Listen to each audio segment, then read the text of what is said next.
자, 그런데 김건희 여사와 한동훈 후보 사이의 논란을 두고 아직까지 공방이 이어지는 부분이 있습니다. 김건희 여사는 정말로 명품백 논란에 대해 사과를 하려고 했던 걸까? 그리고 두 사람 사이의 문자가 6개월쯤 지나서 하필 한동훈 후보가 출마한 국민의힘 전당대회를 앞두고 공개된 이유는 뭘까인데요. 핵심 쟁점들을 구승은 기자가 정리했습니다. 윤석열 대통령은 지난 2월 초 KBS와의 신년 대담에서 아내 김건희 여사의 명품백 논란에 대해 처음 입을 열었습니다. 사과와는 거리가 멀었습니다. 대통령이나 대통령 부인이 어느 누구한테도 이렇게 박절하게 대하기는 참 어렵습니다. 불과 3주 전 아내 김건희 여사는 한동훈 당시 비대위원장에게 비대위 차원에서 사과를 결정해주면 뜻을 따르겠다는 문자를 보냈다는데 부부의 태도가 사뭇 달랐던 셈입니다. 김건희 여사는 과연 사과할 생각이 있었을까? 한동훈 후보는 당시 김 여사의 문자가 사과하기 어렵다는 내용이었다고 주장합니다. 왜 안 되는지에 대한 입장들을 많이 말씀하시는 것이고, 그리고 그 후에도 다른 통로로도 왜 안 되는지에 대한 통로를 그런 글들을 제가 여러 번 제공받았어요.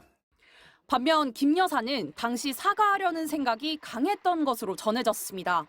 선거를 앞둔 당 입장을 고려해 자존심을 내려놓고 여러 차례 연락했다는 겁니다.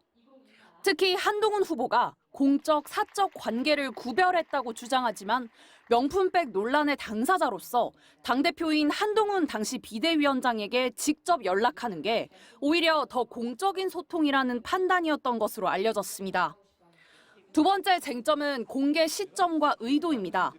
한 후보는 누가 공개했는지 직접 지목하지 않으면서도 자신의 당대표 당선을 막기 위한 목적이라고 반격을 펼치고 있습니다. 하지만 김 여사 측은 한동훈 후보가 주위에 문자를 보여줬다는 보도도 있다면서 김 여사가 저자세로 보낸 문자를 자랑하며 힘을 과시하려 했던 것 아니냐고 의심하는 것으로 전해졌습니다.